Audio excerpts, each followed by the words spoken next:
I haven't even got my mic on. Thank you for joining me in another video, and winter has come. It's jumper weather now. Oh, property. And in this video we'll cover the property boom, especially the boom followed by coronavirus. And listen guys, it's not just in the UK where it has gone a little bit knees up. We will also have a chat about the most expensive areas to live, and also, will this property boom continue?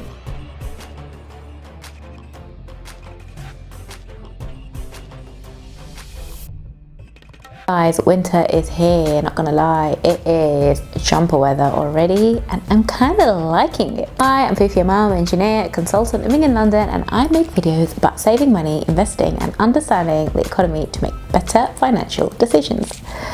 I mean, it is getting a little repetitive, but it has to be said, the corona has pushed the global economy into the worst downturn since the global depression. And in a recent article in the Economist, the paper goes on to say that house prices fell during the 2008 crisis, and it was expecting the same again this time around. Yet house prices across the developed economies rose by 5% in the second quarter of 2020. What? Now, we thought UK was rosy. Take Germany, where house prices were up annually by 11% just in August. That is insane in the membrane. So what's driving this boom anyway? Well, there are two main reasons, two main tools that modern economies are using to keep that economy on life support while we navigate through the virus. The first is the massive monetary stimulus from central banks, which has kept borrowing costs much lower. So another fact from our friends across the pond in the US, where the fixed rate mortgage prior to the crisis carried an interest rate of 3.7%. Today, the rate is 2.9% as of recording this video. We have to remember, though the numbers are small, the quantum itself is massive, representing a 20% drop in fixed rate mortgages. That sounds like how my toddler would probably say it. The second thing is, you guessed it, it's fiscal stimulus. So the massive fiscal support. So this is where the government uses tax and spending policies to manage the economy. So now take the UK as an example. We had the furlough scheme where the UK government subsidised wages up to 80% for those jobs that temporarily did not exist during the lockdown.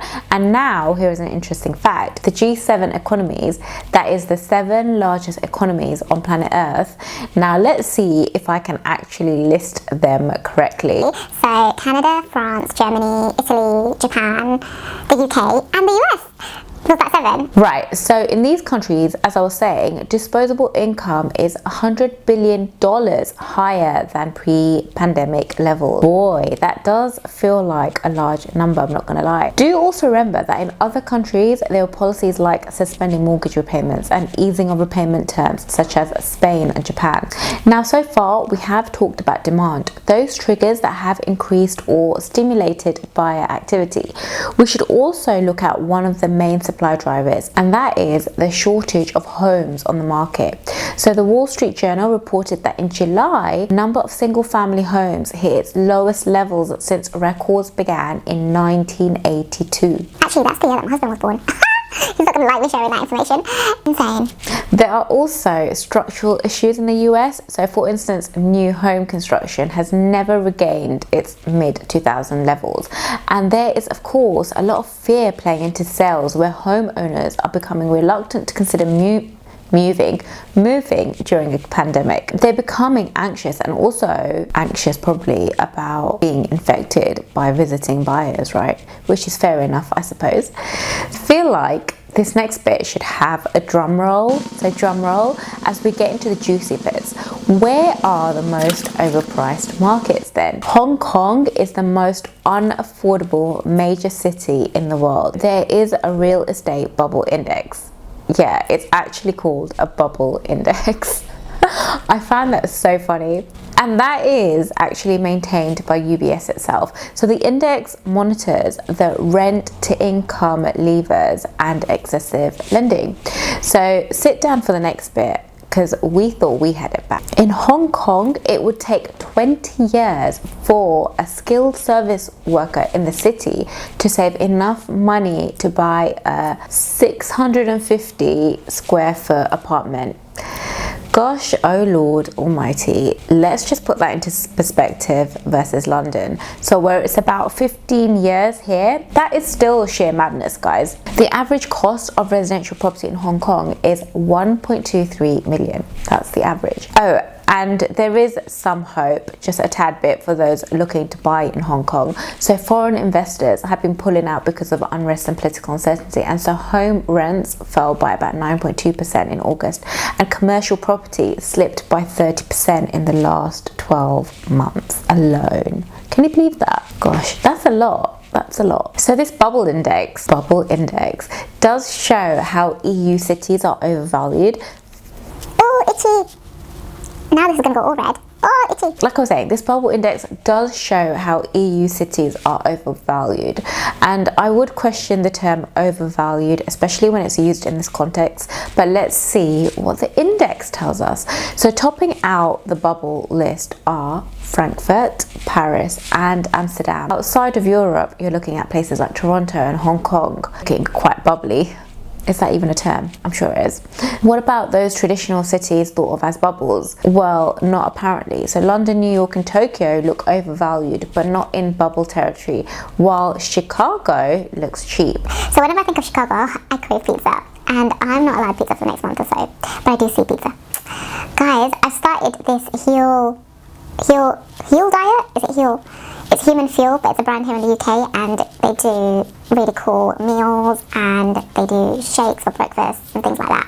But saying that, I'm trying to be a little bit more healthier as well coming up to Christmas. Not that we're going to have a party or anything because of the current situation. But I diverge. So one final point from the bubble index is that there is pressure towards a correction phase where rents are falling in most cities, and so a correction phase is looming. For those looking for that V-shaped recovery, we have one in the UK in property. For the UK, house prices rose about 5% in September according to Nationwide, one of the largest lenders in the UK, and that itself has been the biggest gain in 4 years. So likewise, the Bank of England noted that approvals hit about 85,000 for the month of August, which is the highest since 2007. So in the UK, coronavirus has acted as a trigger point for many people to reevaluate home arrangements, where 10% of movers are motivated by the pandemic and 18% are considering to move for the same reason. In the UK, the biggest boom has been in the commuter belt. So these are the outskirts of London, which make a daily commute bearable up to 90 minutes away from Central. Oh gosh, a sneeze is coming. Oh, what is going on today? Someone said that if you feel a sneeze coming, you should look up and that might make the sneeze go away. I don't actually know if that works, but next time I feel a sneeze coming, I'll do this. Don't look at me weirdly. So like I was saying, we're talking about the biggest boom in the UK, and here it's around the commuter belt, and these are the outskirts of London, which make a daily commute into central London, the city, about 90 minutes. Guys, that is still 3 hours a day, right, to and fro. And data from Rightmove, which is one of the UK's largest property websites used to search for homes, has actually noted that in 16 villages between 1 to 2 hours away from London, their transactions have now surpassed all of last year, and we still have the rest of the year remaining. Interestingly though, the boom or rise in demand has been on the more exclusive top end of properties, with those properties worth more than 1 million doubling year on year in the first half of August. That is insane in the membrane. I just wanted to say that. I don't know where I picked that up from, but the future of the UK, I think, is still going to be a bit uncertain for the next year, to be honest. We know good times will end, and this is an odd situation because there are limited good moments in the economy right now, and as unemployment continues to rise, tax breaks end, and demand, I think, will also taper off. In fact, a macro think tank that I came across noted that web traffic to the main property websites is down in September, and that might be early signs showing that the water is starting to come off boil. So there you have it. Click here for a link to a few more of my housing videos, which you guys do seem to enjoy more, and also in there is a collab from last month with the wonderful Anna. But yeah, click there if you feel like having a nosy. But until next time, cheers guys, bye.